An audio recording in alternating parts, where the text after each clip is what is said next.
Whether nearsighted or farsighted, you can clearly see that society needs to set its sights on neurodiversity. And once seen, it needs to be supported, not in passing, but in practice. In the workplace, those who are neurodivergent need to be recognized not just for the difference they have, but for the difference they can make. Danielle Biddick leads Dell's Neurodivergent hiring program, doing things differently to support neurodiversity. Thank you so much, Danielle Biddick, for joining us today on AwareNow. Appreciate your time today. Of course, I'm happy to be here. Thank you for having me. Absolutely. So here's the thing. So many talk the talk, but seldom walk it. When it comes to neurodiversity, Dell is walking side by side with neurodivergent employees. You, Danielle, are right there every step of the way. Can you tell us about the program? I'd love to hear what inspired its beginning and also what continues to drive it forward. Definitely. Wow. Well, it all started with one of our ERGs, and ERG stands for Employee Resource Group. So Dell has 13 different ERGs, and they're essentially communities within the organization where team members with common interests or backgrounds really bring their collective voices together to drive business impact. And one of our ERGs is True Ability. And True Ability's mission is to educate, drive awareness, and serve as a resource for team members who have disabilities or just those who have a connection to the community, like caretakers or family members, or simply just anyone who wants to learn or advocate for and support that greater community. So back in 2018, we had a group of really passionate True Ability team members that came together mainly because of their shared experience with having neurodivergent children. And within that group, we also had several executive leaders who are actually still really closely connected to the program today, which is fantastic. And they were able to partner with our talent acquisition, HR teams, along with different pockets of the business to really socialize the business case for this program and ultimately helped it get started. And so there were several reasons why we wanted to launch the program. More specifically, some of those reasons centered around the prevalence of neurodivergence and the really high unemployment rates that are associated. So it's estimated that 10 to 20% of the global population is considered neurodivergent. So that tells you right there that we already have a neurodiverse workplace. Yet the unemployment rate for neurodivergent adults runs as high as 30 to 40%. And then more specifically for autistic adults, more than 85% are unemployed or underemployed. And those are just very troubling statistics when you consider that neurodivergent individuals really possess the type of skill sets that we're looking for and that we need at Dell. So I'm talking about traits like strong observational skills or strong attention to detail and out-of-the-box thinking or problem-solving skills, and even the ability to hyper-focus for long periods of time. And so with that, we recognized that we were really missing out on this impactful talent pool. And we attributed that to the traditional interview process sometimes being limiting for some individuals and not allowing them to fully showcase their skills or qualifications for the roles. So in order to solve for that, we facilitated an interview experience in a very different way in an effort to fill that unemployment gap and really tap into this largely untapped talent pool. And then once people were brought in and working with us in the company, we also offered a variety of different support resources for them. So that's kind of all in all what the program looks like and how it got started. Well, thank you so much for bringing us up to speed that way. To your point, let's talk about the interview though, right? Because when it comes to getting the job, you first have to get past the interview. Can you share a couple of examples of like something in that interview process? How you do it differently at Dell? Definitely. Yeah. And this is key, but I want to first start by saying that everyone is different, and I don't want to make any sweeping generalizations about the neurodivergent community because it's a very wide spectrum of life experiences and characteristics. But ultimately, the feedback that we often hear from that community is that typical interviews can sometimes just rely too heavily on social communication, verbal communication skills, or some of those like unwritten social cues that are involved in the interview experience. And those types of things can often cause a disadvantage for candidates who might process information or communicate differently. So in order to solve for that, we partnered with an organization called Neurodiversity in the Workplace to offer an alternative interview experience by using a skill-based hiring model. And a skill-based hiring model is essentially designed to remove some of that bias that goes into traditional interviews by focusing solely on the candidate's core competencies for the role. So through that skill-based experience, we're essentially having candidates put together portfolios about themselves to really demonstrate, the work that they've done, who they are, and it's a good tool for them to use as they're talking to managers. Rather than that traditional back and forth question and answer that you see in interviews, we kind of let the candidates take the lead in those experiences. And then we give them a chance to work on projects. So these are projects that help them demonstrate their skills directly to the managers by showing them what they can do as opposed to just solely telling them. So for example, if a manager says, I'm looking for a software engineer who is proficient in, let's say, Java, which is a programming language, then we'll have a group of candidates work on a project over the course of a week, and they will use Java to really show what they can do. And that gives managers a firsthand look at how they approach problems, how they troubleshoot any challenges along the way, and then kind of has them deliver the same type of conclusion that they would to the rest of the team. So it gives them a full view of how this person might present on their team. And our goal for that interview process is really just to provide an experience for candidates that's much more structured and predictable. We tell them what to expect. We, give them the tools that they need to do the projects, answer questions along the way, while at the same time, we give hiring managers the insight that they need to make confident hiring decisions based off of the candidate's technical skills, their professional interests, and their backgrounds. So what I often hear from managers at the end of this experience is that this is a really valuable way to assess all talent, not just neurodivergent candidates. And I've even heard some managers say that they've kind of developed their own skill-based interview style for future experiences when they interview. So it's, taking on more of that universal design approach, which I love because it just goes to show that this works for everyone, not just neurodivergent candidates. Right. And I love that. I love that, taking something that works here and applying it here and here. And that's awesome. So, from internship programs to full-time employment, Dell does create space for people on the neurodivergent spectrum with opportunities that speak to, I love how it's stated on your site, a place for all, a home for you. So for participants in your program, what specific resources do you offer? You mentioned that you support them in their success along the way after they get the interview, after they're in. What then? How do you support them then? Yeah, well, aside from just supporting the candidates, I think it's important to call out that before we even conduct those skill-based interviews, our partners also help provide neurodiversity awareness training to the hiring managers who participate. And that training really just breaks down the different facets and characteristics of neurodivergence, and we help educate managers about the different ways that neurodiversity can show up in the workplace, especially as an advantage. While at the same time, we provide some feedback on ways to create a more neuro-inclusive environment for everyone. And we help them learn about different ways that they can provide information differently or be cognizant of different ways of learning and socializing so that they can support the individuals that they're hiring on effectively.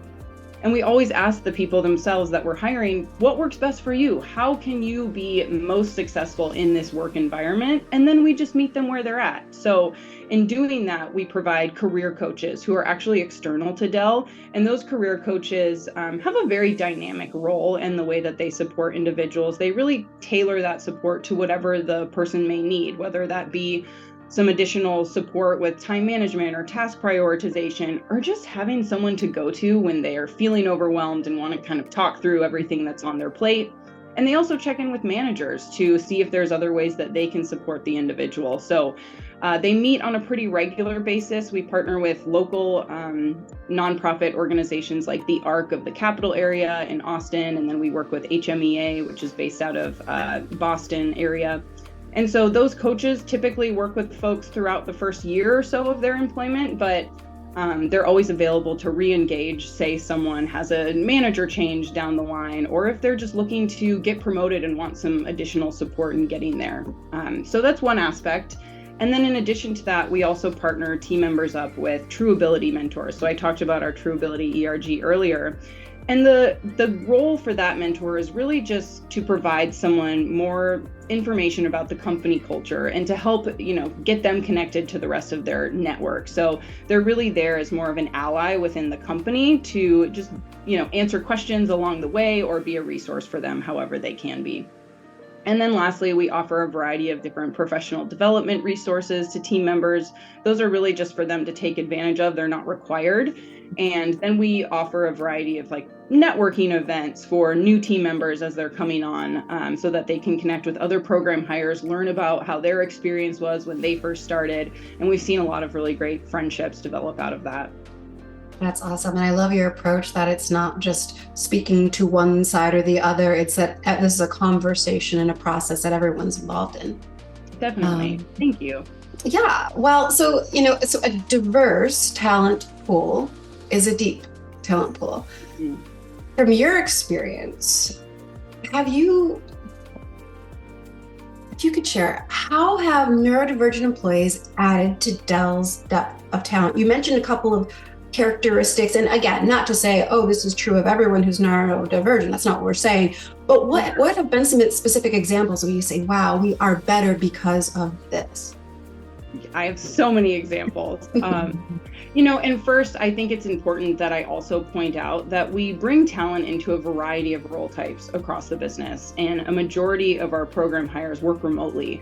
And so we do that because we know that neurodivergent job seekers are interested in and very skilled at a variety of different roles. And so we don't necessarily try to pigeonhole anyone into one specific role type. I think there are some stereotypes about only technical roles, but that's not the case for us.